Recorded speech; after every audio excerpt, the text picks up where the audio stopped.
Maastricht City Hall was built in 1664 by the Haarlem architect Pieter Post. He designed a building in the Dutch classical style, characterized by its symmetry. It measures about 33 meters square and is 50 meters high. The total cost of construction was 127,000 Dutch guilders, a vast sum for the time. The money was raised by imposing extra excise duties and from a so-called protection tax on the people living in the villages around Maastricht. In return, they were granted refuge inside the fortified city in times of danger. A market has been held on this site since 1243. Originally, this was divided into a vegetable market, a cattle market, and a timber market. The fish market used to be on the banks of the river Meuse, only moving here in the 17th century. Today, the market is held every Wednesday and Friday. It attracts visitors from all over the region, so you will hear French and German spoken, as well as Dutch and the Maastricht dialect.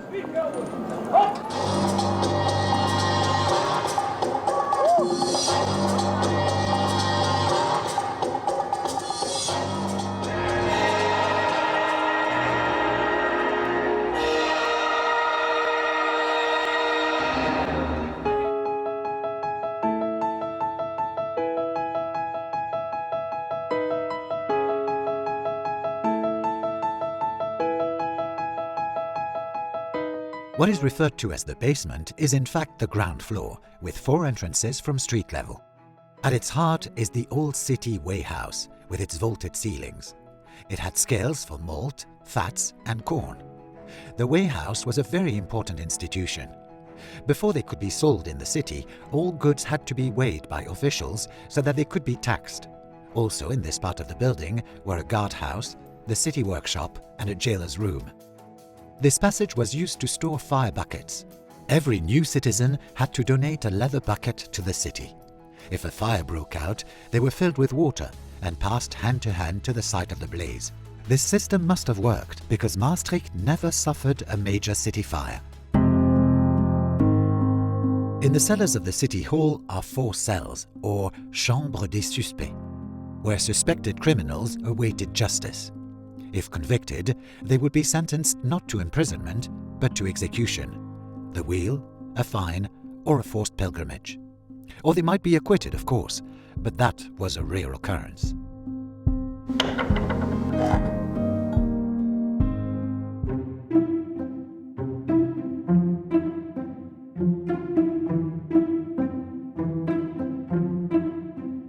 The paintings on the ceiling of the main hall are by Theodore van der Schuur.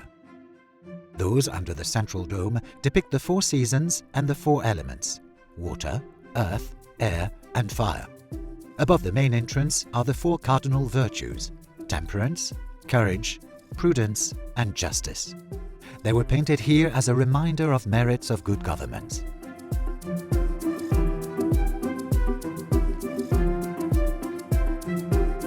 This room is notable for its ornamental stucco ceiling, created in 1736 by the Italian artist Thomas Vassalli.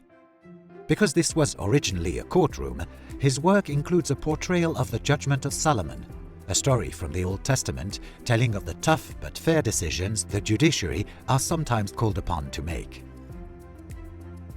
The city hall was originally lit by candles and heated by open fires.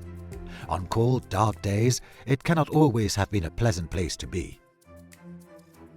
During the restoration of 2017, great care was taken to create the ideal conditions to preserve the building's historic interior for future generations. This room is the office of the city manager, the most senior civic official. He or she supports the city executive. Previously, the room housed the registry clerk of the city council, and before that, it was the audience chamber, where visitors waited to be admitted to the office of the mayor.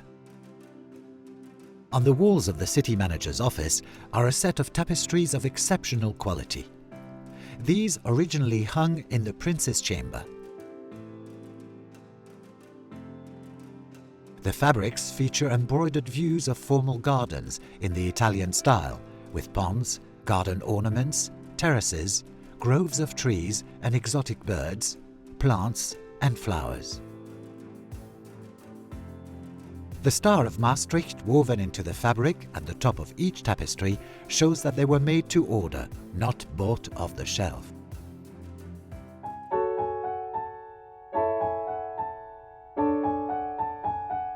The mayor's office is the only room to have kept the same function since the city hall was first built.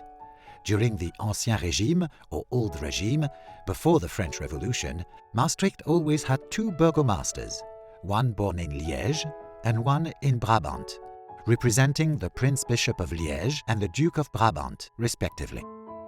Each was appointed for a year at a time. They governed the city together with a small group of aldermen and magistrates, maintaining public order, monitoring food supplies and prices, and judging simple court cases. After the fall of the Ancien Régime, a single mayor replaced the two burgomasters. He was now officially a representative of the people and leader of the municipality.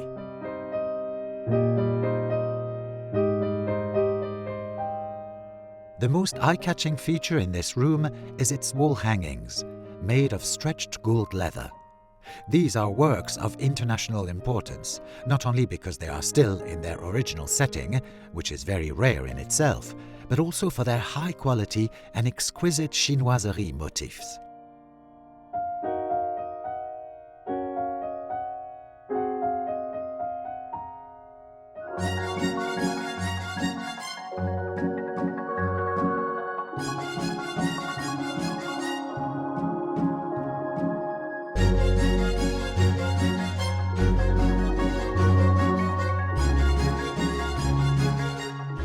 This room was used by the four commissioners who spent 3 months every 2 years reviewing the work of the city government on behalf of its dual rulers. They also considered appeals against previous court verdicts. Their salaries and expenses were paid by the city of Maastricht itself, 5,000 guilders in all, a huge sum in the 17th century. As the most elegant room in the city hall, for many decades the Prince's Chamber has hosted wedding ceremonies. Here you can marry surrounded by historic tapestries.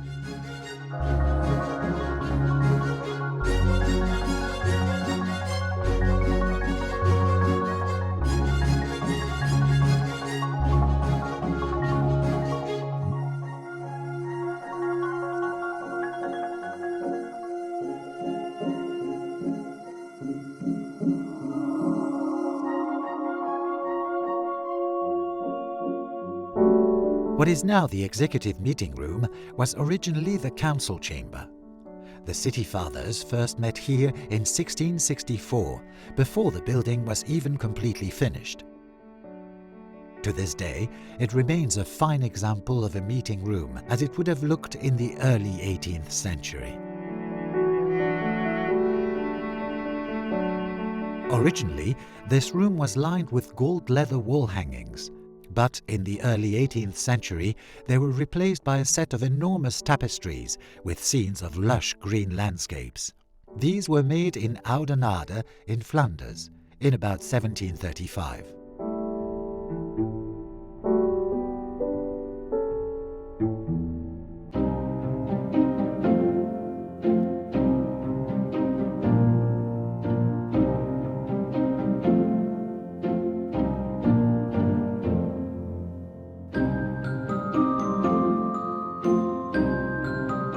The 136 bronze balusters lining the gallery on the first floor are among the oldest fittings in the city hall.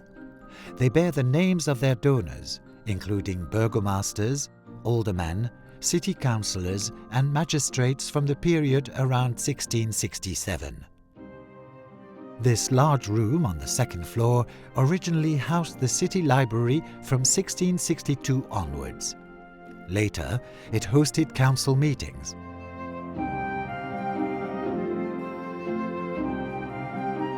Now known as the Old Council Chamber, its walls are hung with portraits of former mayors.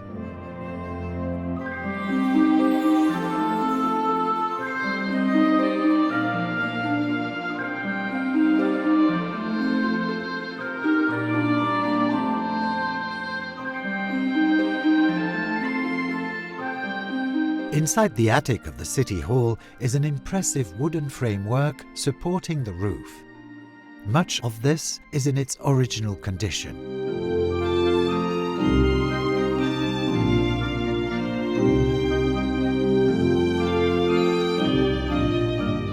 The modern systems installed here control climatic conditions throughout the building to keep it comfortable.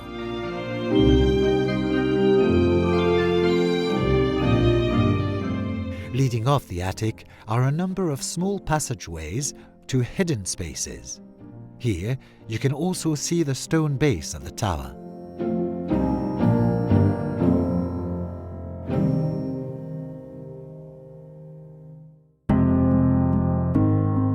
For almost 20 years after it was built, the City Hall didn't have a tower. This was not completed until 1684.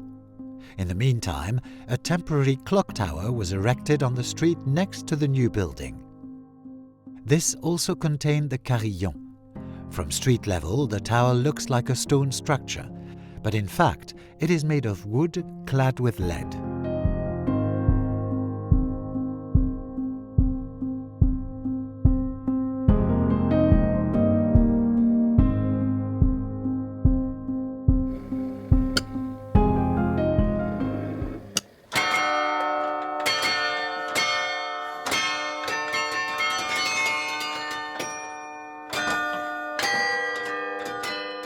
The chimes are played weekly by the city carillonneur. At one time, the bells were also a means of communication.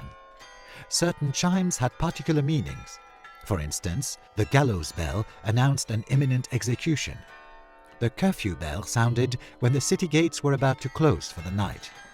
Every man within earshot had to come to the City Hall to help fill and pass the leather fire buckets stored here. For centuries, the carillon was a kind of bronze radio for the city.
Since its recent restoration, we can once again admire the City Hall in all its original glory. And now fitted with the latest technology to control its internal climate, this pearl of Maastricht is ready for the future.